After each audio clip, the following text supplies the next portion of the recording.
Hello, Tita Rose from Paula's 19 again.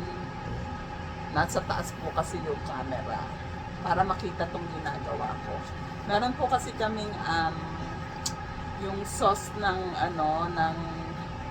ng aming crispy pata. Yung pong mga halo noon na sibuyas, bawang, iba-ibang halo niya. Marami po kasi yon, tatlong batch po yon, maramihan. So, yung pong natirang mga ganito, kasi hindi naman namin to magagamit sa sauce.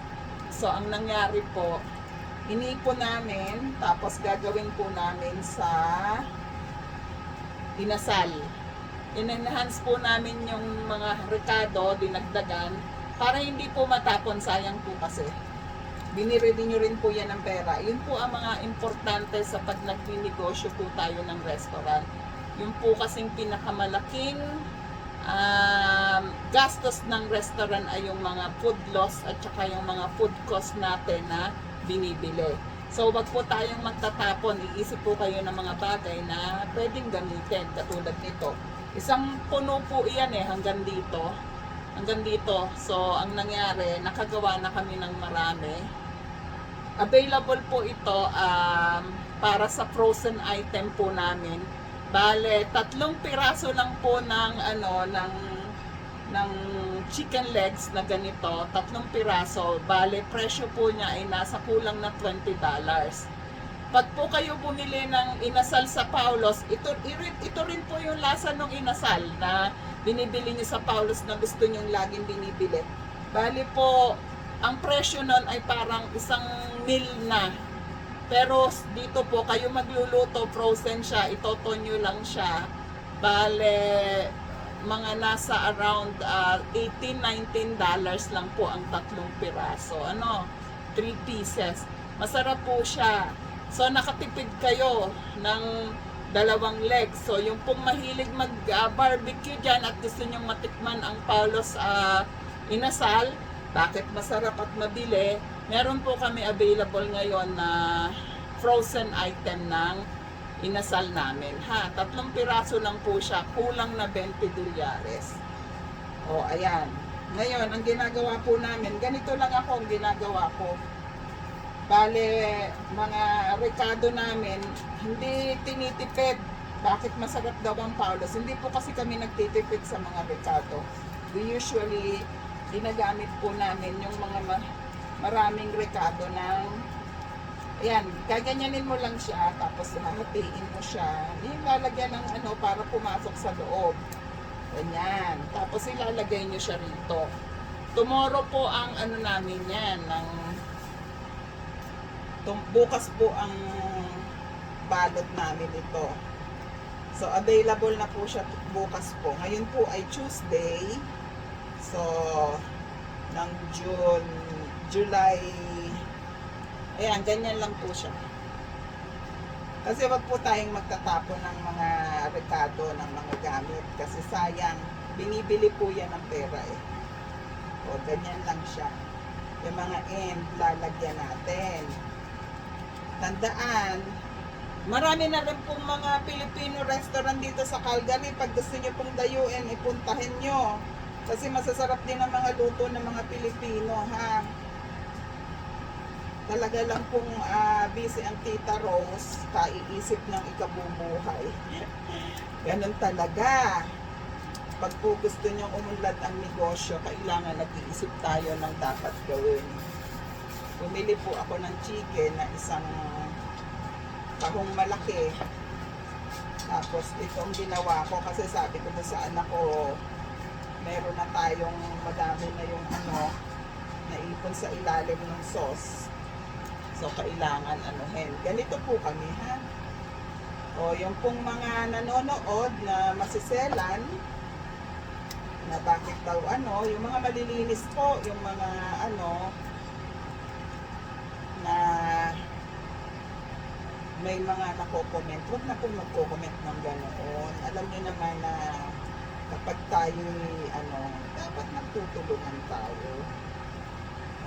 Ayan, aayusin niyo po siya, huwag yung balo-balot. Ganyan lang. Tatapusin ko yan hanggang maubos.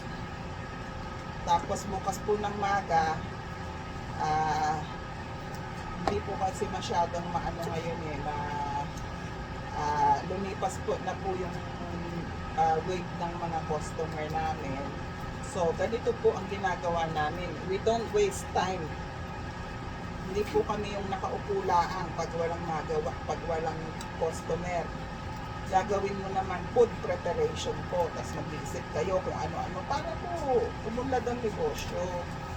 Kasi po ang pagninegosyo ang restaurant ako, hindi po biro. Because you still need to spend 24/7 niya. Ako po kasi normally I don't sleep early. I don't know kasi syempre baka matanda na. Matanda na daw ako. Anyway, ganito po ako. Ang ano ko po, lagi po akong tumitingin ng anong pwedeng ikaunlad ng negosyo. Hindi po ako, marami po kasing nagsasabi na ba't hindi daw ako magbukas ng isa pang business. Hindi po muna ngayon kasi gusto ko po ay yung wala po akong utang na ano. Pero malapit na po kaming magbukas ng isa pang branch, pero balak po namin ay sa Northwest area po, yung mga tiga Northwest, yung mga nagre-request na nagreklamo na ko, tita, ang layo nyo naman. Yung mga somewhere in Northeast na banda po doon po tayo pupunta ha. Pagbigyan naman natin yung ano, wag puro naman ayan, ganyan po. Ihiwaan nyo yung chicken kasi para po lumipas, pumasok yung laman. Ayan. Walang tipid-tipid po. Ganyan lang siya. Ayusin niyo yung mga ano, para flat po pag inilagay. Ganyan lang pong kadali. Ang pagnenegosyo po ay ganito. Hindi po dapat ano. Minsan sinasabi nila paano daw pinepresyohan ang pagkain. Meron pa silang addition, subtraction, 3% or what. Ang natutunan ko po ganito, para simple. Depende po sa inyo, titingnan nyo yung quality and dami ng pagkain. Tapos, sa puhunan po, lahat ng puhunan aalisin nyo. Ang puhunan po kasi, normally, hindi lang itong nakikita nyo to. Paano naman yung kuryente, tubig, ilaw, tapos po yung paano yung ano, yung ating mga staff, paano po magbabayad ng renta sa pwesto, yung mga ganun po, yun po yung mga hidden costs na hindi nakikita ng mga customer. Diba? Hindi po nyo nakikita yun, or even yung mga nagsisimula ng business, hindi nyo po makikita agad-agad. So, kailangan hinay-hinay tayo sa gastos. Tapos, ang costing po, wag naman po sobrang taas at sobrang baba na tawag dito, na halos wala nang kitain or halos sobra naman ang dami. Kawawa naman yung mga customer na bumibili. Pero ang natutunan ko lang po sa aking mga magulang, tsaka sa araw-araw na pagpanunood ko ng mga nagbi-business, kasi hindi po ako tumitigil. Miski may business na kami, we started 2017 po. Miski may business na kami na since 2017, I never stop learning po sa ibang mga ano, hindi po ako magaling. So kumukuha din po ako ng idea, I never stop learning po, na lagi ako nasa YouTube, lagi ako sa mga ano, tinitingnan ko yung mga may business na umuunlad ang negosyo, ano ang ginagawa nila. So, I learned from them din po. So, sinishare ko sa inyo. Ayan, ganyan lang po ni. Kailangan medyo nalalagyan ko yung ilalim para sagad ang lasa sa buto. Ayan sayang. Pero mo kung itinapon ko to, sayang oh. So ganito ginawa ko. Naging pera din, diba? Hindi ko tinapon kasi nangihinayang ako pag nagtatapon ako ng pagkain. Yun nga po sa ano kaya po ang Paulos po, malalaki ang portion ng pagkain namin. Kaya po pag umorder kayo, tatanungin nyo kami ha, kung ilang kayo. Pero kami naman po ay honest. Pag po nakita kong dalawa lang kayo, tapos ang dami in-order, tatanungin ko kaagad, sabihin ko, okay na po iyan. Pag sinabing tita, iuwi kasi namin. Oh, okay, sorry. Ganun lang. Diba? Ganun lang tayo. So, kailangan, ayan, ganyan. Sisiksikin nyo lang yung ano para umano yung lasa. Miski hilaw, papasok sa loob.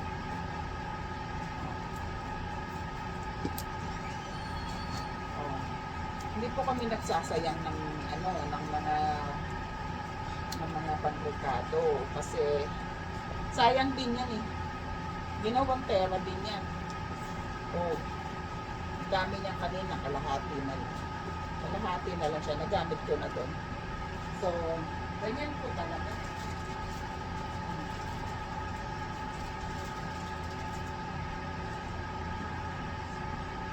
Ayan ulit, chicken. Yung mga mahilig sa chicken. Ayan. Available na ang naghahanap ng mga barbecue na chicken po for inasal. Ayan na siya. Inasal chicken. So, yung mahilig kong kumain ng inasal dito sa Paulos po, lagi mo order inasal.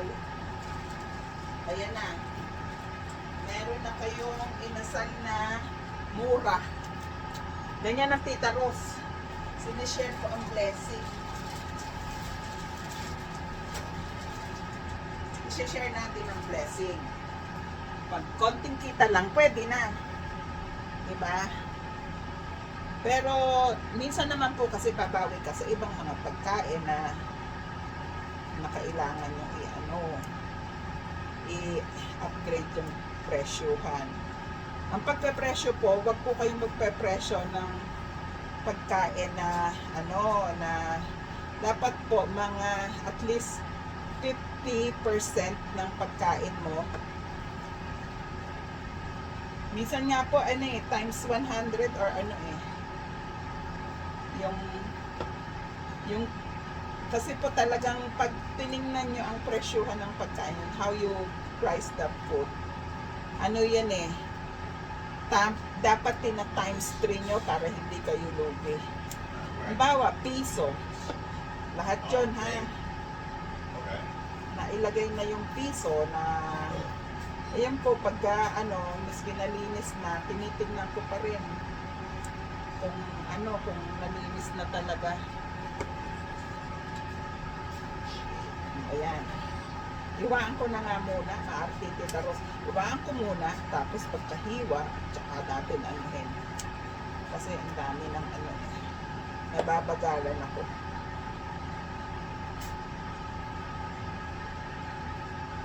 Ayan. Ganyan lang po. 3 piraso po nito ay nasa kulang na 20 peso, $20 po. Yung mga magka-camping, ayan, para hindi na kayo galing sa Paulos na inasal, na nasasarapan kayo sa inasal. Meron din po kami na, if you want to, meron din po kami parang pang-basting ng inasal. Pero ito po, mas masarap po yung, kasi nakababad na dito. Diba? Pero dapat po wag masyadong babad na babad kasi kailangan po ay yung wag naman yung natatalo yung laman sa babaran. Kasi hindi na masarap. Kailangan alalasahan pa rin yung chicken. Yung pagiging part ng chicken na. Yan. At tapos na po ako. Last batch na to. Tsaka ayan. Ganyan po. Huwag tayong magsasayang ha. Kasi sayang talaga. Minsan nangihinayang ako dun sa mga ano. Pero may tatapon mo yan. Ginagamit din po namin yan sa ibang bagay like yung condiments. Ginagamit din namin siya. Pero may nakaseparate na yon. Ang ano po, importante po kasi is food. Yung food cost nyo, hindi kayo nalulugi. At the same time, like ang crispy pata po namin, maniwala kayo sa akin, ang puhunan ko nun nasa ano lang, nasa siguro sa isang pata. Kasi mga 8 to 10 pounds po yun eh. Bali 5 kilo isa yung pinakamalaking crispy pata namin, yung king crispy pata. Yung most saleable po sa Paulos yun. Ang daming bumibili. At saka yung pong, natuwa naman ako, sabi ko, salamat. Doon, meron pong mga restaurant na bumibili din sa amin ng crispy pata. Maraming salamat ha. Na-appreciate nyo ang aming crispy pata. Kung ano man ang gawin nyo dyan, ay okay lang po. Basta ako'y nakatulong, masaya na ako doon. Okay? Yung mga bumibili ng crispy pata sa amin ng mga restaurant, siguro po masarap din naman ang luto nyo. Gusto nyo lang siguro tikman o tingnan kung ano, ay welcome naman po kayo. Walang masamang tinapay sa Tita Rose. Kung meron po kayong nakuhang idea, yung pag-chop ng ano namin, ng ano ba to? Ng aming crispy pata, yung chinachop namin kasi ang crispy pata, o kung maganda naman yung ganun, mas gusto ng tao, di gawin nyo po. Wag po yung magsisinungit naman tayo. Hindi ganun. Share po natin. O yung lasa, nako, marami pong magagaling na mga Pilipinong restaurant na kaya nyo naman din gawin yung ginagawa namin. Basta ang nasa isip nyo dapat, pag gumagawa kayo ng ganun, yung ano, tawag dito, yung pong, huwag niyo pong tinitipid ang rekado, yun ang pinaka ano po sa Paulos eh. Hindi po kami nagtitipid ng mga rekado. Basta po sa amin, kung saan masaya ang customer, ibigay. Minsan nga po sa amin, pag ano, may kumakain, sabi niya, tita, magtitip ako. Sabi ko, hindi, okay na, magaling nga eh. Okay lang na mag-tip kayo, okay na hindi. Pero if you insist, why not? Pero kung hindi, okay lang po. Kasi sa amin naman, sapat na yung bumili kayo, di ba? Pero yung iba po kasi, like sa mga server, sila po yung nagsaserve. Minsan, kapag maganda po yung service sa inyo, syempre, nagtitip din yung ibang mga customer namin. Sabi nila, maganda naman yung service, tita. So, okay lang. Ayan, tignan mo. Nakabuo ako ng, ilan? Isang kahon na yan eh. Nilalagyan ko po sa ilalim. May natira pa. So, yan.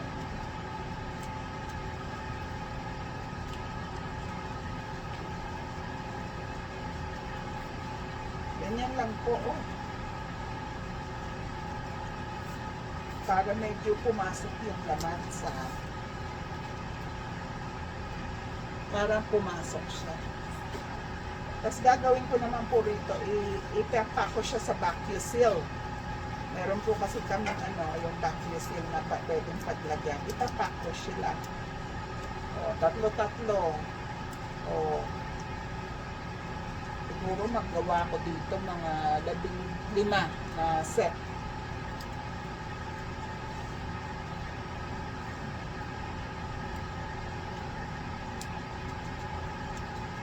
So we're looking for about $20 po, 3 piraso.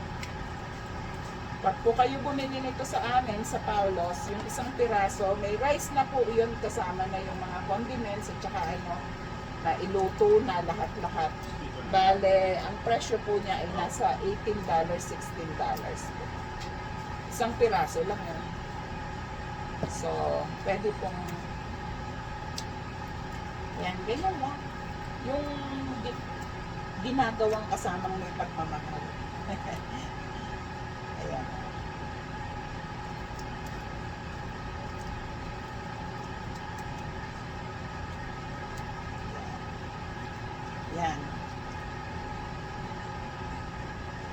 dapat aayusin nyo po. Kasi, ayan, natingnan nyo, kanina mukhang maliit. Ngayon, pag in-stretch nyo po, kasi kanina yung frozen niya, nagkadikit-dikit.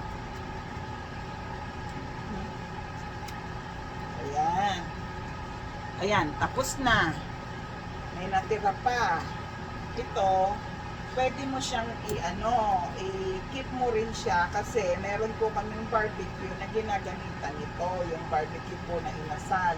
Ito pong tubig na may suka, itapon na. Ito po, pwedeng itabi. Okay? O, nakagawa na ako ng inasal. Or minsan, ganito ginagawa ko. Yan. Kasi po nanginayang din ako. Hindi ko kailangan kasi itong suka. Kasi masyadong papasok sa laman ng chicken.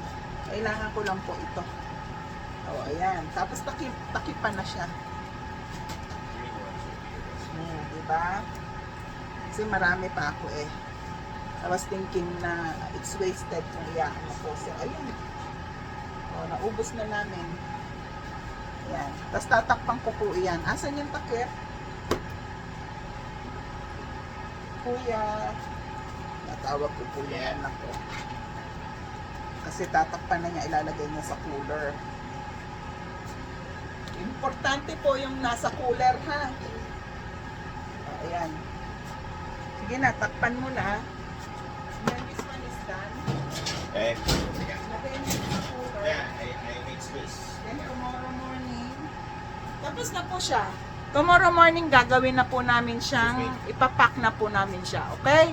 Salamat po sa pagpapakinig at pagpapakita sa akin sa Tita Rose from Paolo's Dining. Ito po ako. Oh. Sabi nila cute daw. Salamat po. Paolo's Dining, 1170 11th Street Southeast.